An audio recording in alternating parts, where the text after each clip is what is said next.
still like, Yeah, no, dry heat is no joke. It's like sticking your head in dry an heat oven. is better for your hair. Yes, it is. Not You really. get humidity, and I become Rosanna Dan. Oh, well, they opened the show. That's why in the summer I usually just wear my hair up because it will go wild. Yes, see, the problem with the dry heat is you don't have the humidity that's weighing you down, but you are instantly sweating the moment you step outside, so you're just as soaked. Yes. And it sticks to you, and then all the salt and crap in your sweat makes you feel gritty and disgusting, and it's just like 2 seconds out the door. Hey, Rebecca. Well, in humidity you sweat, but you don't lose it. It's sort of like the way you do in dry heat. It's just. So does that mean you expand a little? You swell up a little? Yes. Oh yeah. Honestly, you do. I mean, my ankles. One of my ankles swells up, and my foot swells up, and it's like we're gonna. Hi guys. Oh, Anita, it's working way better now. I fixed it. I fixed it. Yes. Oh yes, you guys have a story to tell. Yes, last night was. I took Josh hostage for our show tonight after last night. So about 18 minutes, like I started to have my computer freeze at around the 15-minute mark of our interview, right? And so we thought I was going to correct itself, then it froze. It just solidly froze. So I ended up having to reboot my computer twice. First time I didn't play it right. I figured out that, I had I think there were a couple programs that were interfering with the system. I got rid of them. I think I was right about that. But I also think it was a little bit of an overheat. Now, the official story, though, is J.E. knocked me out and took over the show. That's going to be the official story. Okay, that's the official story. The official oh, no, I wouldn't want to mess with Jane. Are you kidding with me? No, she are you kidding? So the other thing, too, I think one of the best surprises when I had Jane on for the first time on my show, we're a lot alike in a lot of ways, right? Mm-hmm. We actually are surprisingly a lot alike. So I would not want to cry. Knowing her, she's probably a more intense version of me in some ways. I wouldn't want. I'm not in a million years. Not in a million years. Right, I'd go the other way as fast as I can. But I'm scary sometimes. She's got a reputation. Well, Doug loved killing people on paper. Well, no, see, here's the thing. With all due respect to Anita, because I know Anita's here, Anita openly talks about murder. It kind of makes her a little lot more tame, oddly enough. I don't know why that is the way it is, but that's just how it is. See, I don't think so. I think I just laugh she's about telling it. you exactly what you need to hear. No, but that's the thing is, where you stand with her. There's a certain refreshing quality with that. That's not tame, though. That's you're on the level. Yeah, but that's okay. But Jane's nice. She's a nice person unless you cross her. Then you don't know what she's going to do there, right? Right. You don't know what she's going to do to you, right? Like Anita, it's cut and dry. I know what I'm going to expect. I've read her work. By the way, speaking of, Anita's an excellent author. You should definitely check out her work, ladies and gentlemen. Yes. Right? But at the same time, I know exactly what I'm going to get with her. Jane has got she's like, I'm cool. She's very nice and friendly. But again, you step over that line, I think I'm just dead. I'm just dead. I'm not even gonna have just the axe just fall, not be in it. You a little, like peel back your fingernails. Yeah. See now don't let the evil come out too much, Jane. Oh come on. No. Keep some mystery to it. Keep a little mystery. Mystery actually makes you a little scarier. It's true. Yes. Well, when I started going like this at home, I didn't speak. I just started to do this, and my kids would run. Yep. Because mom doesn't get mad often, but oh my God, run when she does. See, Margaret, I don't know you well enough to actually make a firm opinion about you, right? I would say Anita might be chaotic. No, I don't know about chaotic evil. Right, maybe I almost feel like maybe lawful evil. I somehow feel like she's got a certain code of conduct, and if you cross it, it's over. It's cut and dry. I feel like Anita's cut and dry, right? I don't think Jane's evil. I think it's maybe neutral, right? Right? Yeah, I don't know. Yeah, exactly. which is in some ways the more terrifying form of evil, in my opinion. But that's neither here nor I there. slaughtered Yeah, the because dwarves. lawful Come evil, on. you know what the punishment is going to be, and Yes. once it comes, it comes. There is no sympathy. There is no mercy. Well, You did it. Now you get paid for it. well, there's that, but there's also here's the really terrifying thing. C.S. Lewis talks about this is when people, I'll take that. right. What am I? I'm very curious what people think about me on this one. But I would say you're actually chaotic good. mm-hmm. Yeah, You like to stir the pot a little. You like to poke the bear, but it's all done in fun. Yeah. Oh yeah. No. I'm just an open asshole about when I do that. I'm just open about it. I don't necessarily want to hurt anybody, but I will call you on your shit. I don't care who you are, right? So, but the thing about it is, with lawful evil is they usually think they're right too, and that's what makes them scary. Mm-hmm. That's actually what makes them really scary. It's not that they're following the law. It's their law. It's their law, and they're right, and there's nothing you can say about it. Chaotic evil doesn't care, but there's a certain fairness to it, right? And then there's what's the other one? Lawful, chaotic. It's fair because you don't know where it's coming. Isn't it lawful, neutral, and chaotic? Yeah, and neutral somewhere. Neutral is a sociopath. They're predictable, if nothing else, right? So I mean, I wouldn't be on the neutral side. No, you're definitely not. You're definitely not. I either get ENFJ or ENFIJ, or so I'm either get the intellectual or I get the feeling. And it depends on the day. Yeah, I usually get ENFJ. Chaotic, kind of nice. Is it S? ENFS, whatever. There we go. Can I make that any bigger? There we go. Yeah, I'm chaotic good. I'm definitely chaotic. I don't know what I am. I have no idea what I am. Maybe I am the true neutral. I don't know. I was trying to read. You have a conscience. You do have a conscience. There's a chaos to you. Yeah. There's a bit of chaos in there. Mm-hmm. No, I'm definitely chaotic good. That is pretty much me to a T. I don't care about the standard rules. I'll tell you actually a really fun story. And then we'll get into where we're getting into it. So I'm in Calgary, back in Calgary. I get pulled over by the C train. I'm so chill with the two cops that are pulling me over. I try to walk by. I get caught, but once I get caught, I'm just chill, right? Mm-hmm. They ended up sending 5 police officers on me to write me a ticket. What? Yeah, because I didn't react. I was giving eye contact. I was just being me, right? She has a conscience, Rebecca. She has her own. She has other things too, but she does have a conscience. So it's like, she does understand right from wrong. So, yes. Not true evil. Yeah. So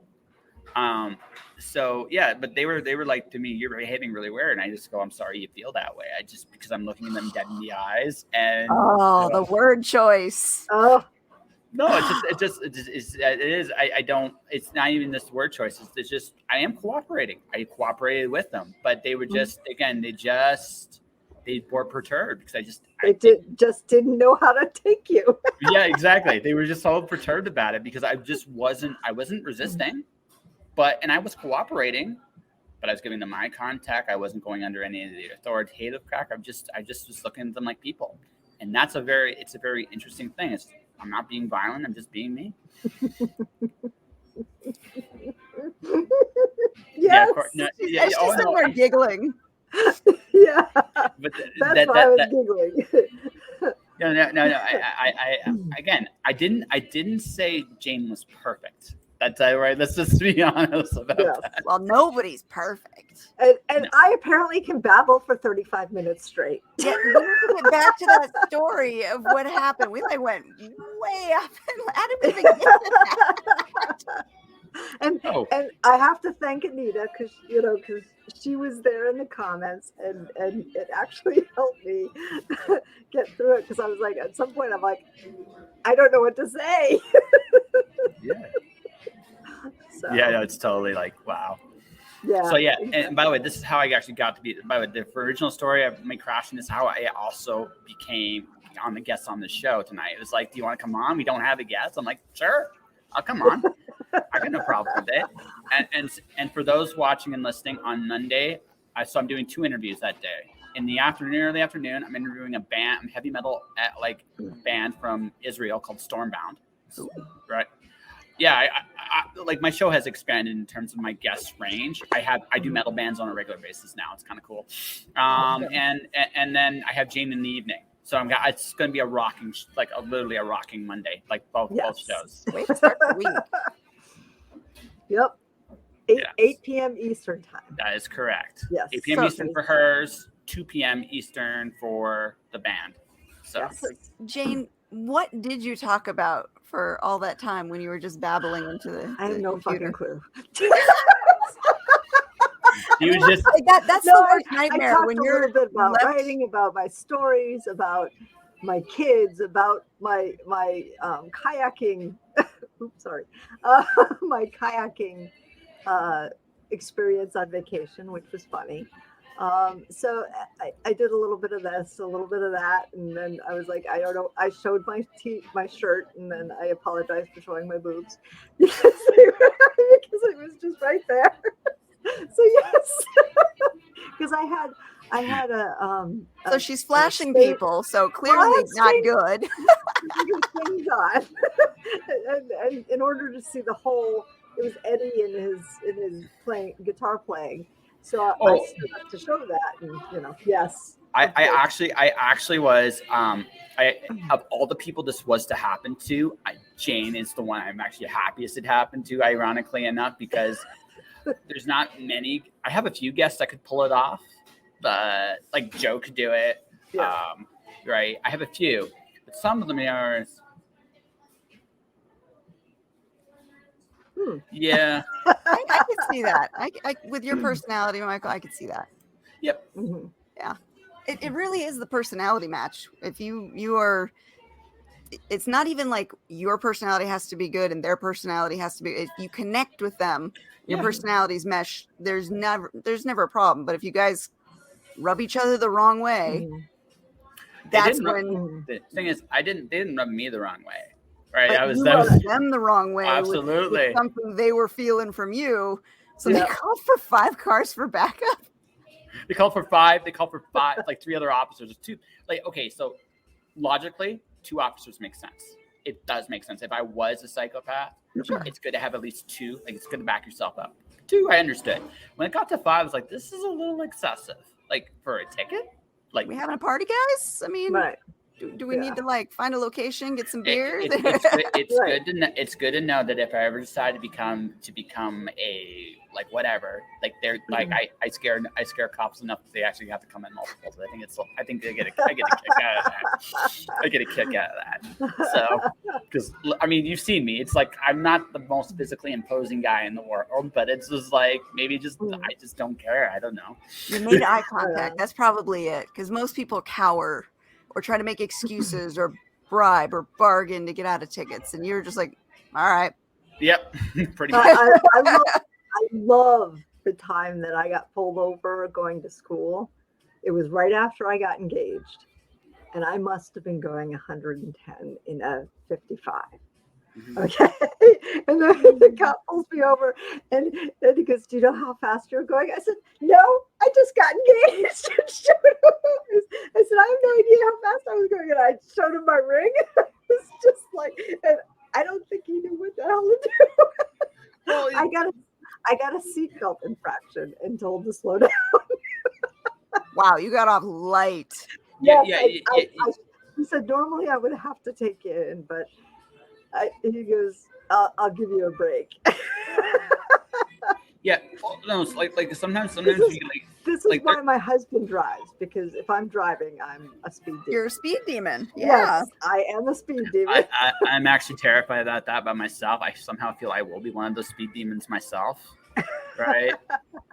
Yes. Right. Intuitive and sensory, by the way, Michael, intuitive, it tends to go by intuition. All right. Oh, It was the 80s. Come on. We didn't have to look at ourselves back then. We're supposed to. Well, okay. Well, all right. We're just like on 3 different Dangerous, conversations. okay? Yeah, no, totally. Like you guys want to get to the topic, we totally can. We started like with me, like, yeah, but it's just like, let's just have some conversations, right? I'm enjoying the way this keeps like going in different directions and then converging again. Yeah, no, it's totally fine. Like I said, this is your show. I'm just here to be the pretty one today. So I was just answering the question. I'm enjoying finding out how Jane did, because that is one of those things where when you're stranded on a live show. Anita said I did pretty good. Yeah, no, like, she oh, did. thank She you. said you did good. yeah, no, like she's like Jane can like legitimately hold her own. Like there's a few, like I could tell you, like there's a few guests I would be like, yes, I think you can do it. There's a few guests I'm like, oh okay, my God, maybe, they're gonna bail. maybe, and then there's some it's like, Click, oops. Yes. I just know, like I can usually I mean, some people can surprise you, but as a general rule of thumb, it's like, I don't think you can do it, right? Well, your audience now knows that situation was probably my worst nightmare situation. But you did it though. Yes, you made it. I don't like honestly, like you're a confident speaker. You're fun. You're a fun person to be around. I think honestly you can carry a show on your own if you want to. Like you can totally do it. I have a lot of practice at it, but I mean, when it comes right down to it, there's a lot of people that can do a really good job on their own, given the opportunity. I'm sorry it happened the way it did. I felt really bad about that. It was, it's technology. Yeah. Technology fails sometimes. And you have to just flow with it. Well, it depends on why you're smiling. That's what it comes down to, Michael. Yes. It actually depends on why you're smiling.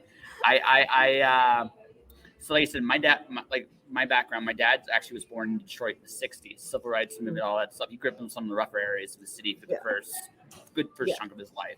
So I got stories, man. I got stories just from him alone. I'd be like, and the thing is, like, it's again, the world, in some ways the world has changed, some ways it has not. And it's one of those things where you just got to look at it and go, okay, like that was the time, that was the place. But like I said, you'd be surprised. Like people can, it's why you smile. Me, like I said, at those 5 cops, if I had really smiled, I probably would have been shot. Thank God that didn't happen. Thankfully it didn't. Well, I'm in Canada too, so it's not likely to happen here. But I mean, it's just one of those. It's one of those situations where you just gotta be like real. It's just like it is what it is, right? So, but yeah, generally speaking, if you can get along with somebody, if you can find common ground with someone, though, they are far less likely to be like. They might disagree with you. They may have to do something like give you a slap on the wrist, like they did with Jane. Like sometimes that has to happen, but it'll be as light as they possibly can do it at that point, right? As long as you're not an asshole about it, they will let you off. Not me. Well, another time I was it was my dad's car, and he didn't have updated insurance. So my father got the ticket for not having updated insurance. I didn't get a ticket. There was a karaoke. Apparently, I've missed a lot of shows. There was a bar last night. There was a karaoke earlier. Good Lord. I found out about the bar right at the end, but even so, like my computer was down for most days because I had to be Mr. Maintenance, so I missed it. I was sad because it was Joe's last bar. It was kind of like it was the last one. It's his last. It was his last Joe's bar. Yeah, so I was sad, but I still left a little message for Joe. Like I actually, and I'll just say it here, special shout out to Mark Watson and Con Lavery. Whenever we did When Worlds Collide, Joe, myself, like up until as long as they were live, like myself, Mark, and Con were always there. Cool. Cool. I'm sorry I missed it. I was running Yeah. around last night. Because my house was completely out of order this week. I was picking up groceries. I was dropping the kids off at their dad's. I mean, didn't get home until like 8:00. Mm. So, And we were out on the deck talking with our neighbor until like 11:15. oh, wow. Nice. Yeah. So, and I was shivering because I was in my shorts, my sleeveless shirt and shorts, and it was like 65 degrees. I want or, some of or that. low. Like, I'm a little cold. I didn't say anything because I was enjoying the conversation, but I'm sitting here like, I can't wait till it starts to cool down. Knock on wood, I don't want to say too much and jinx it, but it seems like this is the first year we're actually getting monsoon season. ooh, We have not had a decent monsoon season in probably 10 years. well, that's And good though. so far, we've gotten more rain than I can remember getting at the right time of the year, because August is usually our rainy season, or at least it used to be. Since the end of July, we've been having probably 2 to 3 good storms every week. Oh, nice. So here, we've also had more moisture. Up until May, we actually had snow in May. Wow. Yes. Because here's the thing. Alberta, I'm right near the mountains. I'm an hour away. I miss those mountains so I'm much. sure you do. I'm sure you do.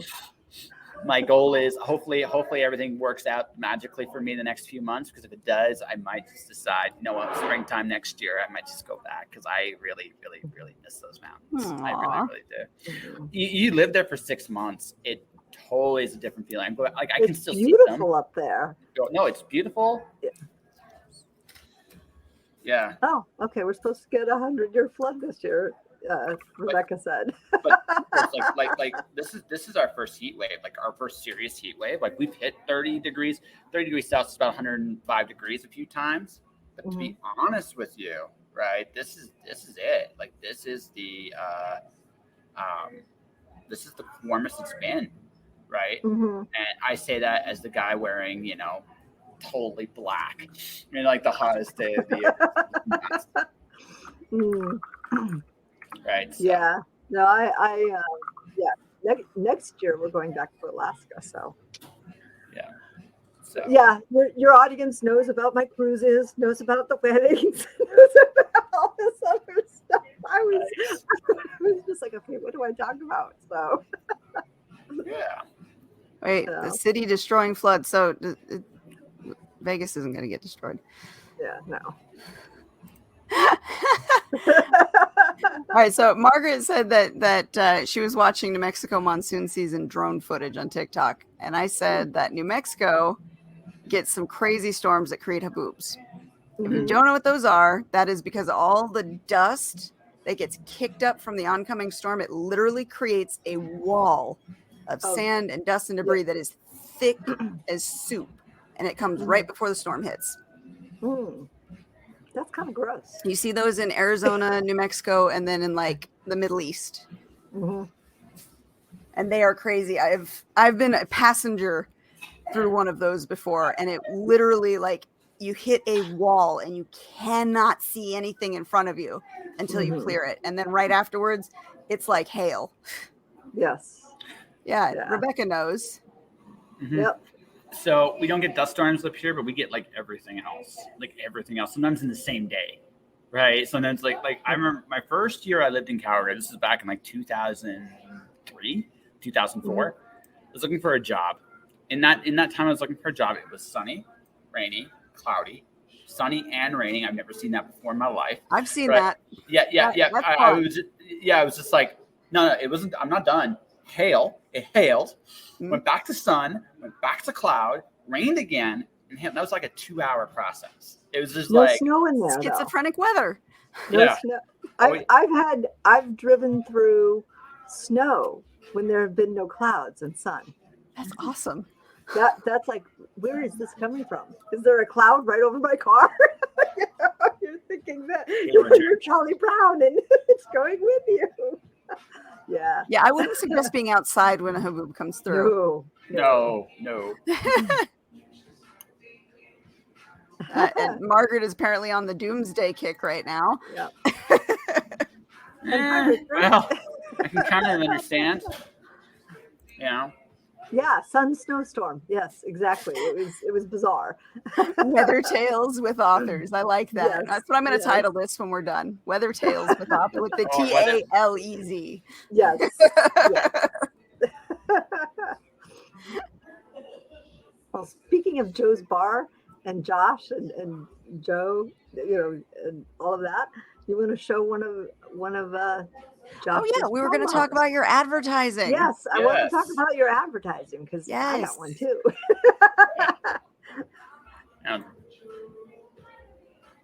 All right, well, lead us into it. Tell us about how you started it. So Give us the build up. Okay, so the long story short, I was interviewed for a podcast job in about, I'll say 4 months ago. The job was basically interview businesses, record footage, do micro ads, and for social media accounts, which is like, I thought about that for a second. It's like, wait a minute, I can do pretty much all of this on my own and make more money, and consequently, we have, right? So, but the idea was, my whole idea is people connect to people. They don't necessarily connect to products; they connect to people and ideas and experiences. So the idea is, I can create an ad campaign or even just a single ad that encapsulates your story.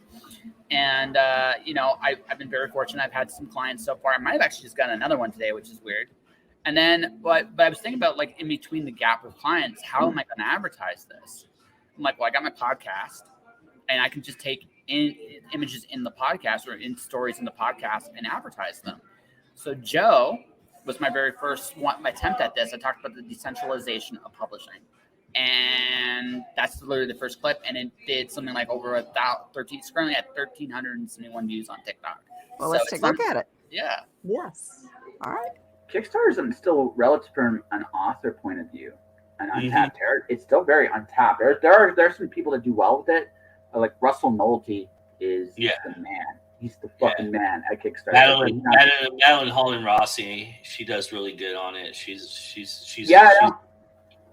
I'm finally getting her on the show. I'm actually really happy about this because I've never had her on the show. I'm getting her on it. It was supposed to be this week, but she got caught with something. We'll lose her business, but she's come out on again in a couple weeks, and I'm really looking forward to it. But no, there are some people like. The thing about Kickstarter is, it's not just a Kickstarter; it's Unbound. Like, the thing about writing in general today, there are so many roads. Yeah. And unless you are Jonas Saul or Stephen King or J.K. Rowling or Brandon Sanderson, even, or Tosca Lee, or Diana Gabaldon, someone of that, like, and there's other authors in that echelon too, but Jonathan Mayberry. Oh yeah, there's a lot. Like, I mean, don't get me wrong. Like, and by the way, folks, if you feel like I'm knocking, I'm not. It's what has happened, and the word is publishing has decentralized.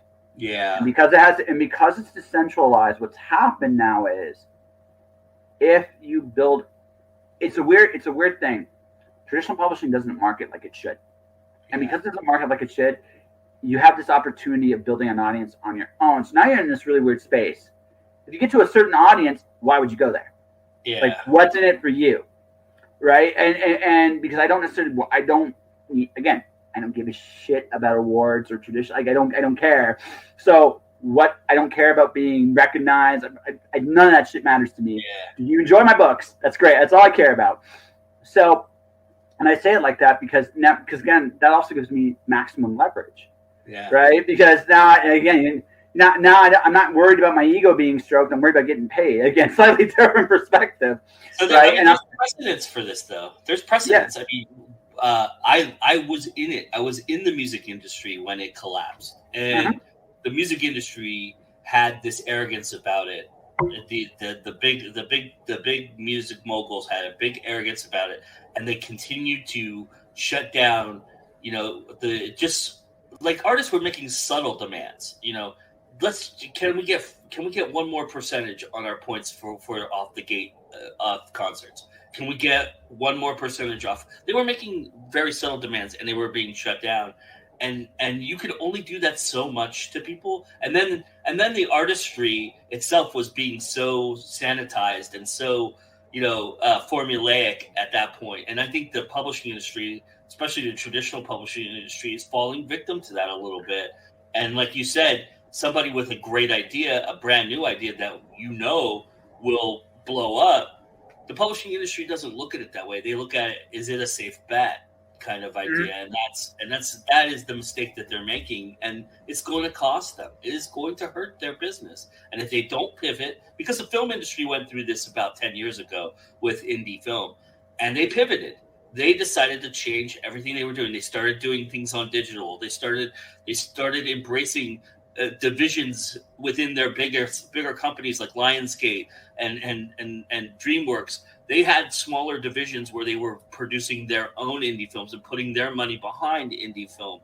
And the film industry thrived because of it, and they survived.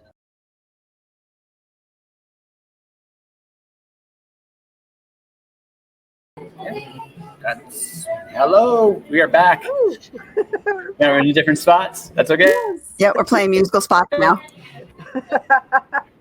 Yes, we are. So that was good. That was a good little snippet, and I like the link at the end to send people where they can listen to the full show, drive the traffic. It's been interesting. It's been interesting to watch it. Like for me, like the benefit for this has been TikTok, but also LinkedIn. Like I said, I started doing these videos literally those ones literally this week. And what I noticed is, okay, so in LinkedIn, I get something like between 30 and 50 impressions. I'm currently at 750. So that's 4 videos. That's like 5 videos in a week. So it's just like I watch this. I also got a job interview next month because of what I did there. So it's just like one of those. It's one of those things where I realized like it's doing this kind of thing is very beneficial, because if you are looking to get yourself out there, like, it's not just about your product, it's about you.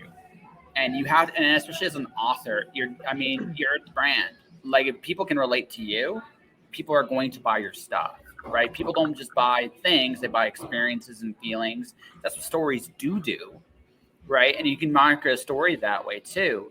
But I think in the long term for most authors, it's beneficial to market themselves. Yeah, we've talked about that plenty of times. Authors have to be marketing themselves, but they've also got to do it in a way that feels natural, in a way that doesn't feel like you're giving a hard sell. You got to make yourself as interesting as your work, pretty much. Or you just got to be you. Like thing is, human beings are always interesting, right? But it's recognizing what everybody values. Like when I did Jane's videos, which I'll probably show a little bit later on, I realized the 2 big things Jane cared about were her kids and freedom. And it's a big part of her brand. And like a lot of her books touch on all those things, right? So that was the focus on most of it. Also, the fact that she's like a workaholic, an insane workaholic. That's where right? That's the other part. But if you want someone that does a really good example of constant advertisement, look at Jane's socials. Like, she's always going. She is on all the platforms. Well, let's look at Jane's video. Okay. All right. 18 months and 8 books just poured out. So those were all stories in my head for so long, and it just poured out, and it took 2 years after that to edit and get them right. Yeah, but that's impressive as hell. Like I just, like I said, I can comfortably do, and they're different sizes. 3 books a year. I watch your output and I'm like, damn. Right. Right. You know, 4 novels, 2 or 3 short stories consistently. Yeah. So it and you know, and I'm getting better at my edits. You know, it doesn't take me 2 years to edit, but you know, that was 8 books. Well, yeah, 2 years, 8 books. That's about right. Actually, it is about right. Like that's about 3 months a book. Yeah, that's about right. That's about my pace. So yeah.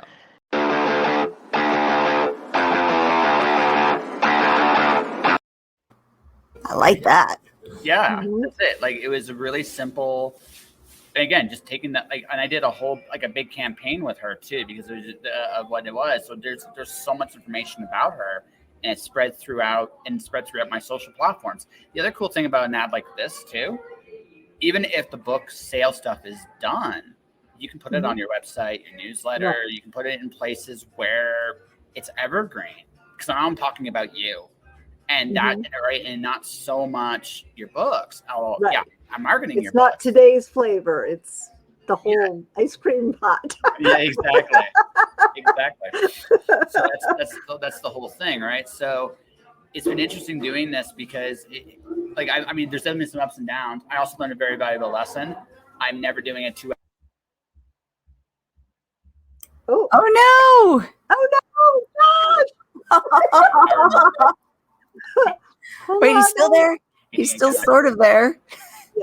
Oh, you're Oh, wait, there. Yeah, I'm still there. Yeah. Kind of there, yeah. Wait, am I there? I can hear your voice. Oh, you're getting Okay, choppy. cool. Your video is getting choppy. Yeah, I don't know what's going on. Actually, dude, I don't know what's going on exactly. Hold on a Murphy's second. Law. Yep. Yes, of course. There we go. That's a good stop where you are. Oh, there you are. There you go. Kind of, sort of. Yeah. No. This is how it started last night too. Still There has a goes. glitch. Well, here, how about we put on the last video and the- hopefully that'll let Josh reset. Yep. And Yep, if he's not, back. we'll figure something out. Yep. But this last exactly. one I is might leave with Yeah. JD Estrada. Oh, everybody Yes. loves him. Fan favorite. Yes, Here we go. we all love See, it. Hogan versus The Rock. That was actually a really good match. It I was was. surprised that it was. I was like, let's see what it's going to be, and it's one of the best, big name matches that I've ever seen. Have you ever watched it with the volume down? No, Watch it with the volume down and watch it with the volume up. It is such a you will look at the match differently. You would put because the crowd makes that match. The crowd being so into it made that match. But They didn't have to do anything, and they didn't. But it was great. no, that goes for anything. I've seen Pearl Jam live quite a few times. The best crowd that I've seen Pearl Jam with was in Cleveland. The crowd was so invested, and it was amazing. And when it comes to crowds, I'll give a shout out to Puerto Rico. If you have a good band and you give a hell of a show in Puerto Rico, they're going to show you a lot of love. And in terms of wrestling, I also saw a pay-per-view there. I forgot what the name of the pay-per-view was. But there's a couple of things when they punch people, it's like the entire crowd, and then he winds up, everyone goes and stuff like that. You go like, it's like when you go and see a movie and everyone is adding to the experience. Yeah, no, and that's totally the Hogan Rock match. That is totally the Hogan Rock match. Like Completely. when people laugh, when they have to laugh, when they have to scream, when they there any performance, there's a rhythm to a performance, and when the performance hits a certain point, it doesn't matter what you do. And that's true whether you're going to watch a rock show or a wrestling match or even getting laid. There's a point in it where you actually don't have to do much anymore. Everybody's in the experience, and that's it. Like you right? It's the experience that people are into. If you can stimulate that part of things, doesn't matter what it is in life, you will. That's why soccer is what it is in Europe and in South America and Central America and Mexico and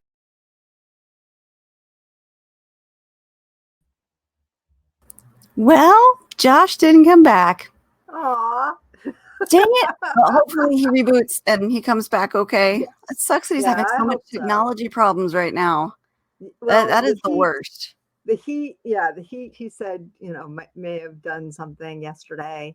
I mean, if you're in an apartment that's, not air conditioned, and that's him now. He said, hope to be right back. All I just right. gave a Well, thumbs up cross like your I did last night. But yes, his services were fantastic. yeah, I So, like these you know. snippets. Like he picks just the right spots of interest, Yeah, keeps them under 5 minutes, so it's not too long. They're not too short. You get enough information that leaves you wanting more. That's perfect. right. And when he did my stuff, he did a combination of mostly me, but then he did a couple of Wicked Heart. So I like yours at the end with the book cover and the Yes. music. It just, good finish. yeah. He says he's almost back. And editing videos. I know Joe's in the audience. I hate editing videos. Yeah. I think that is such tedious work, and Oh it's yeah. not the kind of work I like to do. No, I mean, I did that in a previous life. I Yep, was a yep, I film remember. editor, and the editing suites of news and news clips and stuff like that. So yeah, it's not exactly, if you have the right tools, And it's a little patience. easier. It's a little easier, but even so, it's tedious. Seconds, down to the millisecond. Where you do the cut and then put something, vary it. I We did did my whole wedding video. I had really. 2.5 hours of footage, and I made it a half an hour. So Wow. oh yeah, I crammed it, and I was able. They put it on film or put it on tape for me, and then I did all the edits onto a DVD, not a DVD, a VCR at that time, and then now it's on DVD. But Props yeah, to you and anybody else who can do that. Oh, that was just, and I sped up the reception line so everybody's like this. But I got to see everybody. there you go. So yeah, and I had music tracks and everything. So Oh no, we're yeah. dating ourselves now. Oh yes. Who remembers VHS? I think all of our audience remembers VHS tapes. Well, yeah, I worked at the television station 88, 89 through 91, and then I went into insurance. Okay. So like 3 or 4 years, and then insurance. I was still a little one then. Yeah. Like, I was I'm like Zoe's wow. age back then. Yes, the gray hair, white hair. They said, I'm old. I'm older than you think. But yeah, I Joe got says married he in used to not like it because it was tedious. Yeah. Yeah, but when you do something cool, it is worth it. That's true. Hunter Right, is actually exactly. learning to do video editing. He's been he has a new channel now. Something happened to his old one, so he had to restart his channel. Mhm. And he's now taking videos from his sister's VR when he's playing games. Mhm. And he's sending them to his computer. He's Yeah. editing them, creating transitions, and then loading them Yeah. up to YouTube. And I watched them. I watched one of his videos the other day, and I caught some of the transitions that looked really good. It's like, Mhm. where did you learn this? He just taught himself. Mhm. Yeah. All right, yes, but how many of you have hundreds of VH? Oh, I do still have a few. Not hundreds, I have but I do all still. of the Disney collection. Disney, that's it. All of the That's Disney it. collection. And I have a VHS player. I actually have one that writes to DVD now. Oh, cool. I have a VHS because I wanted to get all those wedding tapes transitioned onto DVD. I think everybody has Disney on VHS. Yes, That was like a yes. requirement because they would withhold them. You could only get them during certain times when the vault was open, so you had to Yeah. get them. Likely no longer. Who knows? Yeah. If they do work, it'll be one time and then they'll break. Yes. He should be he should be popping in soon. He's logging in now. Yeah, that Been converted to VHS I original. I had 16, Yeah, they I were think it was- big. yeah, I had 16 millimeter film from the 20s Wow. and 30s and 50s. Yeah, the old earlier ones projector were black and reels? white. Yeah, and I have a reel-to-reel player. What? And yeah, and the ones from the 50s or 40s and 50s were, New York. I've got the blimp in New York and stuff like that. So, and it was my mom's parents at the end of it. So I transcribed all of that I taped it, and I had one of those little video cameras, and I set it up and I taped the playing of the thing so they'd have it. Their whole family has it. So Aww. yeah. Yep. Yep. Yeah. So it's just like, okay. And I still have the player, and the camera I have was one of the first color cameras too. So it's like, okay. I've never used it. I just have this ancient thing that I don't know what the hell to do with it. my It's an husband's antique now. It is. All of it is. Even the player is. But it's just like, okay, what do I think do my with dad this? has one still. And I I have remember as a cameras. kid seeing one. I have antique cameras. Wow. I could have antique guns, but I don't want them in my house. The old powder pack ones. Oh my God, Like really? the ones that you see the duels? Yes. Oh my goodness. Those are Yes. things that you would like put out as like collector's items to I would have show. to have a shadow box or something Yeah, for a yeah. couple of them, but Glass I casing and all that. but it's like I really don't have. That would have gone really well in our billiard room at the old house Oh, because we had the pool room down there and the bar and all that. That would have been perfect for there, but we don't have that here. Yeah, you know, yeah, that's fancy if you've actually got a billiards room. yeah, I did with the bar. There he is. There you go. Am I back? You're back. Yes. Yeah. We're on to another random set of topics now. Okay, cool. And antique filmmaking, editing, And guns. and guns. Why not? Why not? I mean, my brother has the antique, the World War II Japanese katana. Yeah. Oh, That my grandfather got when he picked up the first POWs. that's awesome. Yes. So that I would have liked, but the older brother gets it. I'm a bow and arrow guy. It's oddly relaxing to shoot a ball, which is very, very relaxing. Just it is. I always found guns noisy, right? Well, they are noisy, but Yeah, they're Well, that's the if thing. you can hit something with them, they're cool. But if some you're guns, like me and have to aim at somebody's foot to hit them in the heart. Yes. Actually, well, I need something smaller than I have. Well, the thing is, see, guns have two things. They have a kick that's annoying. Yes. Right. They have a kick that's Yeah. annoying, and then noisy. Now you can sometimes get a kick with a bow. Like you shoot a 70-pound bow, it's got a kick, but you better be strong enough to deal with it. But it's quiet. I like quiet. Well, there's that sound that. Whoosh, Yeah, but but it's not. It's oddly. There's an odd zen to it. There's a real odd zen to it, and Yeah, Katie no, and it's I are cool. pretty accurate on the sound. When I was younger, my parents would get rid of me for the summer and send me away to camp. So I got to do horseback riding and shoot archery and go rock climbing and do all that fun stuff. So I was never upset that they got rid of me for the summer. I was actually kind of happy. yes.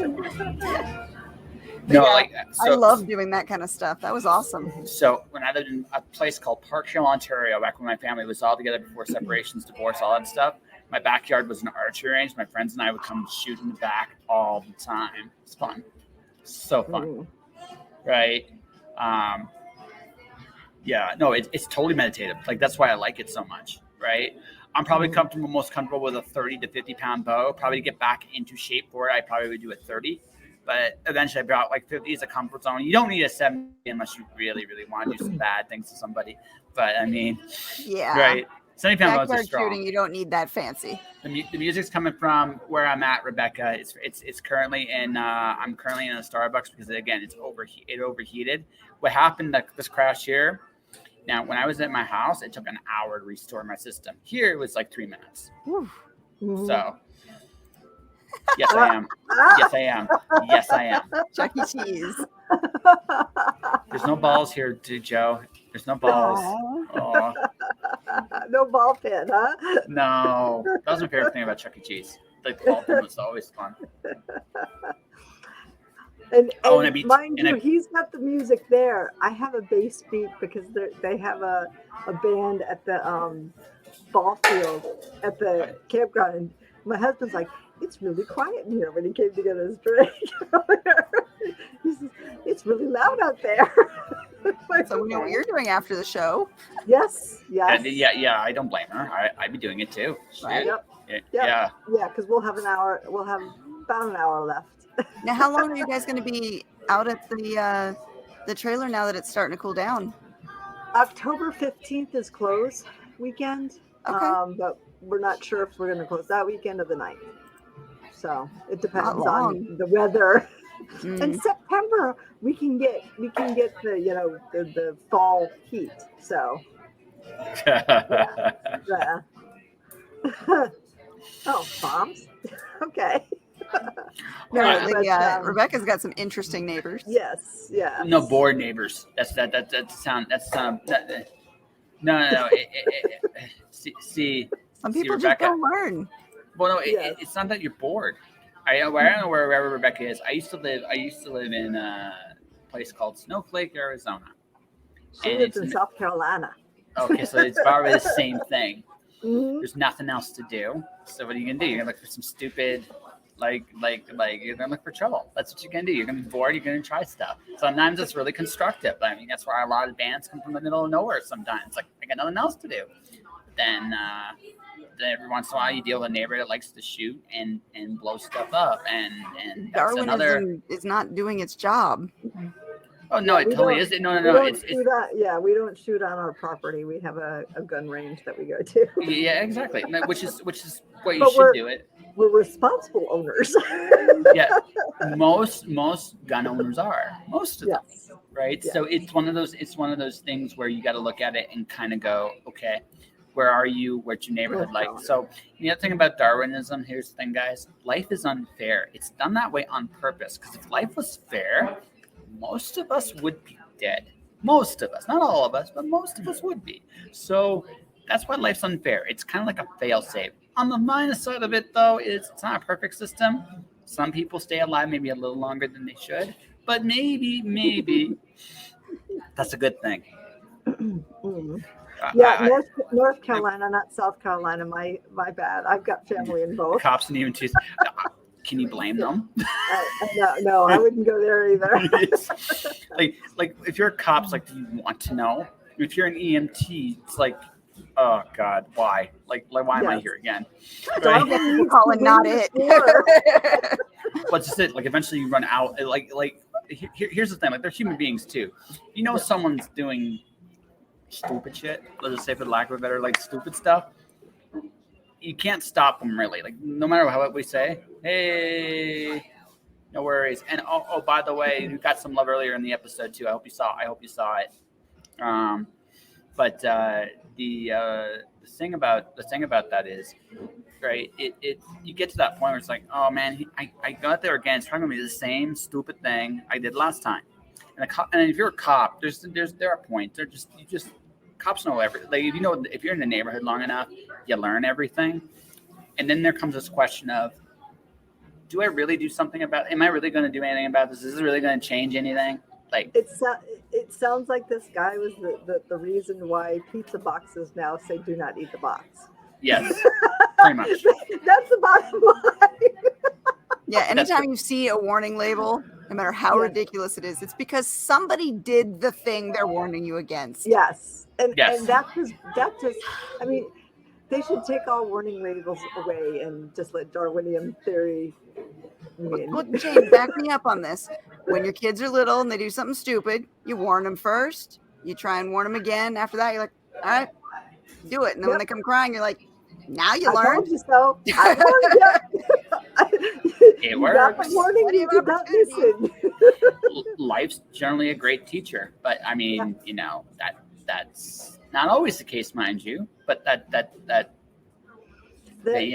are some doozies that I've read recently, and I'm like, really? They have to have this? At the end of the day, people do exactly what they want to do. That is true. Yes, Right. but why warn them if they're going to be idiots? Why?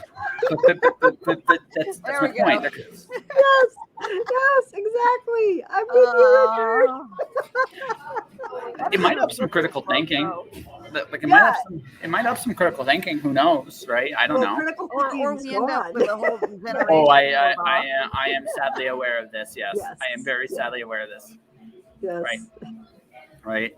And it's like it's such a rare thing these days. I mean, like your generation has it more theoretically more than mine does, and it's frightening when I deal with people like in your generation that have less than me. I worry. I'm like, what happened here?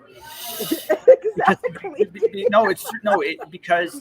And that might sound really. I think, but the thing is, again, look at how education has evolved. Senility coming in earlier. Our education has devolved, unfortunately. Yes, we know more technology stuff, but the education system itself is devolving because it's not educating for today's needs. It's educating for, when it was created. It was that assembly line system of education. So it's devolving. It's not growing with the times like it's supposed to be. When I meant to how is it evolved, I should say how it changed. There's the word choice there, right? Yeah. It used to be, okay, there are we have technology today. I actually think generation, on any generation under me by about 5 years, probably knows more stuff than me. Probably. They have no idea how to take that and solve a problem, though. Right. Yeah. Right. Well, shit. Yes. My kids, their school has to have 15 standardized tests during the year. Yeah. They take one test 4 times a year. That is a test meant to tell the teacher how much they understand. Mm-hmm. Now, if the teacher's teaching the class, the teacher knows what kids are understanding, what kids aren't understanding. Why do they have to take a test 4 times a year? And that's just one standardized test to measure the kids and tell exactly where they are. It's ridiculous. We all feel like a baby. Second week of school, they're already taking this test for the first time this year. Mm-hmm. And it's a 3-day long test. It's ridiculous. It's how it goes, though. That's how it works, and the baby's gone now, Margaret. You need a test to tell your teacher what level you're at when your teacher should be teaching you, and through teaching and interacting with you, understand if you're getting it right or wrong. She grades the papers. She sees whether or not you're comprehending. I see. That's the thing, though. They don't necessarily do that. It's what the standard is, right? If the standard's low. So I remember when I remember my dad gave my teacher showed this in the 7th grade. This is back when I was in elementary school. I'd gone from an 80% to a 60%. She hadn't said a word to anybody, right? But you get progress reports. But it doesn't necessarily. But no, that. She wasn't saying anything. She hadn't mentioned anything about my progress applying to me or anybody else. So she got to her. So why didn't you say something sooner? Yeah. Right? Why instead of letting him go down to this downward path? Why don't you just let him know, or at least let somebody know, right? So that, right? And this is now again, this is the way it is, right? They don't necessarily. If the standard is a certain level, and if they're above a certain level, that's what's going to be.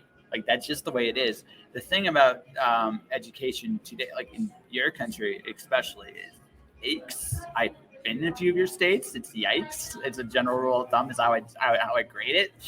But that's not to say we're much better anymore. Like I said, the average kid younger than me knows way more about stuff than I do, going from a knowledge base, from a wisdom base, of figuring and putting it all together. They don't have it. They're not taught that. I was one of the last. Again, there was a big difference between when I was taught and when everybody has come under me. They're taught very differently. So that they can't. Between my oldest and my youngest, in the way that Common Core was brought about while my oldest was going through the system. My kids refused. My daughter was like, I know how to add and subtract. I don't have to do this shit. I can't even help my son with his homework because they don't do long division and multiplication the same way I was taught. And I have no clue how the fuck they get to the number they get to with whatever method they're using. It makes no sense to me. I know. Yeah. And I'm math deficient anyway, just like I'm common deficient. But it's that assembly line system. When school was initially thought up, it was based on that assembly line learning, style. That doesn't work for today's, technology, the things that kids are learning. I was telling you, my son knows how to edit videos. He's 10. He's already learning how to edit videos taught himself. They're not following through. They're not growing the system to meet today's needs. They're just adding more tests to build a standard and go, look, we've met the standard. That's it. Yeah, that's exactly which is why so many people are doing homeschooling now. Yeah, well, I think between that and also the fact okay, I can get an education on YouTube how to do stuff. I taught myself and made videos, like I showed you guys earlier. Like you saw those guys, right? And you're looking at that. Like I can get that education on my own now. Yeah. So I think what's going to happen. I think this is what I think is going to happen in the next 10 years. I think we're going to go through a major overhaul of everything. We're going to go through another major like we're in the midst of another major We crisis. have to, yeah. Right. Yeah. So, but the thing is, I think I said this on a podcast with a guest. I think the big problem we have as a society, like if I had to pick just one thing, is that most people do not have any self-worth or value. They don't see the value in what they do. That has to change. If people aren't willing to, otherwise they're never going to stand up to everything being taken from them. This is the thing about, like, this is the biggest thing I see with a lot of parents, a lot of people my generation and under. They don't have self-esteem. They don't have self-worth because of the way nature of the system works. You take that away, you people will go along with anything. You got to be willing to stand up, and that we got to do that. Or I think it's going to be interesting. Well, maybe Margaret, maybe, but at the same time, like if I were to narrow it down, I think that's a distraction from the real issue. We gotta be like back in my day or some other stuff like that. You can look at the fact that people fought for what they were worth. Mm-hmm. And as one of the things about learning and being a freelancer in the last couple of years, I've had to learn that hard. Right? I know what I'm worth. I'm not going to go below a certain price point because you won't respect what I do. If I do, I'm going to fight for it. I'm going to fight you. I'm going to fight anybody for it. And I don't care who it is. People have to have that attitude. If you do, maybe the jobs get better. Maybe all these problems that we've created magically just disappear. Because won't be magic. It's never magic. No, but I think like if I were to pick one core problem, like to start to fix, that's the one I'd start with. But maybe that's just me. And this from Josh, who is glowing right now. Yes. You're absolutely glowing as you're giving these pearls of wisdom. I love it. Yes. The sun's just right. Just right. It's like the total visual metaphor right there. I loved it. Yeah, that's right. That's right.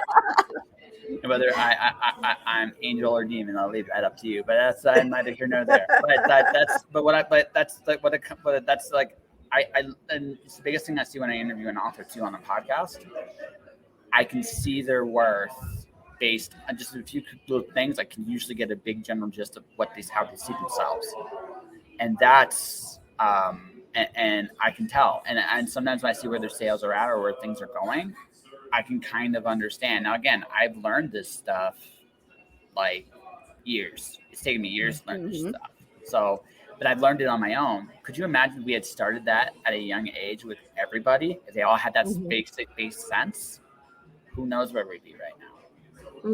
Anyway. Well, that's a good way to end the show. We're at our hour on a positive note. Yeah. Josh, thanks for coming on and being our surprise guest. Thank you. No worries. That's with stories of interesting computer glitches. Yes. Yes. It seems like I didn't fully solve the problem, but at least it comes back quicker. So it's no. Yeah. Yeah. No, you go on my show, Margaret. I talk about that a lot. I do talk about like self-worth because it's huge. Like, can I plug my crap before I go? Of course. Yes, you can. So I'll do it like this. I truly believe everybody here has something unique to offer. Your voice, your views are you, and you're the only you that's going to ever exist, right? And so part of the reason why my advertising is built the way it is, it builds on you. No, it's not. No, it's not. But it's also not necessarily even by our peers sometimes. And that's something I've noticed it's a big problem all the way around. And so, again, looking at my average, that's what I build. I build people. I build projects secondary, but I build people first because I think you are awesome. I love that. So, yeah. Well, thank you again for hanging out with us. Thank you. As always, we love you. You are always welcome to come hang out with us. Can I show one more thing before we wap up? Just Yeah. one more thing. What you got? What you got? I got something cool. Hold on, let me grab it here. I have it somewhere. Right here. Ta-da. So I am working on my first graphic novel. Oh, Oh, yes. So Show, let's see if this show, actually show. works. Hold on, let me make you big here. Let's see Oh if this no, works. white No! light, white light. The light wrecked it. Up there, up, up, Oh. up, up. Yep, Oh, there. there we go, there There we you go. Yes. Not too close. So There. so here's a little. I'm It sorry. like this is- literally vanishes as you push it closer. It's kind of Because is like magic. It's magic. There you go. So anyway, so this is right now Glass Story by Victoria Aveyard. That's what I'm reading right now. So I'm gonna look at this project. So I left a really cool thing on my Facebook post. If you guys want to get involved in it, I'm drawing cool little stuff on his shelves for the cover. So when I asked everybody, put things on your desk, right? What's on your desk, I'm going to put that as little Easter eggs throughout the cover. I got to hand this in. I'm a little overdue. But I'm going to have probably my book cover for Lights Out probably in a week or two. And then I'm actually starting to draw the book now. So I'm hoping to have that out early next year, written and drawn by me. I never thought I'd get there. It's true. Yeah. Congratulations. Woo. Yeah. There good you go. job. Who knew? Who knew? Yeah. So, Keep up the good work, dude. yeah, I'm trying. Well, you're Already. doing, not trying. Yeah. Yes. Oh, You're doing yes. it, which is Yes. good. Jane, before we go, anything from you this week? No, I'm still plugging away at Tainted Mind, which I still have about 15,000 more to write by the end of the month. Okay. And I have to write a whole other short story. So Get on it. I am a little behind. I hear you. I hear you. I'm I behind on took- my stuff too. I took vacation. I really took vacation. You're allowed to so- take a vacation. Yes. But Time now off is I'm good. behind. So now I'm like, okay, I gotta write more. So, And but, you know I've been plugging this every week, but Yep. this is release month. We are almost to release day, and if you go to my Facebook page, and I'll share the link in our show notes after the show's over, we have the ARC list open until tomorrow. We close the ARC list tomorrow. This is your last chance to sign up if you want to get a copy, or the advanced review copy of Acknowledge and Heal, a women-focused guide to PTSD. It'll be releasing on August 26th. We put so much work into this. This book will hopefully help a lot of people. It has been a really interesting project to be a part of. I'm so proud of Virginia for branching out and trying a different avenue with the Women's Guide. We're going to be doing one for first responders down the line, for men specifically. There's going to be a Spanish translation coming down the pipe. So we've got a lot of things that we're going to be doing to expand this series to touch as many people as possible. Cool. So Congrats, that's my Michael. news for the month. and we'll be back Congrats. next week. Next week, we'll see you guys. Thanks for hanging out with us, everybody in the chat. It was wonderful seeing you guys. We hope to see you again soon. Until then, take care, guys.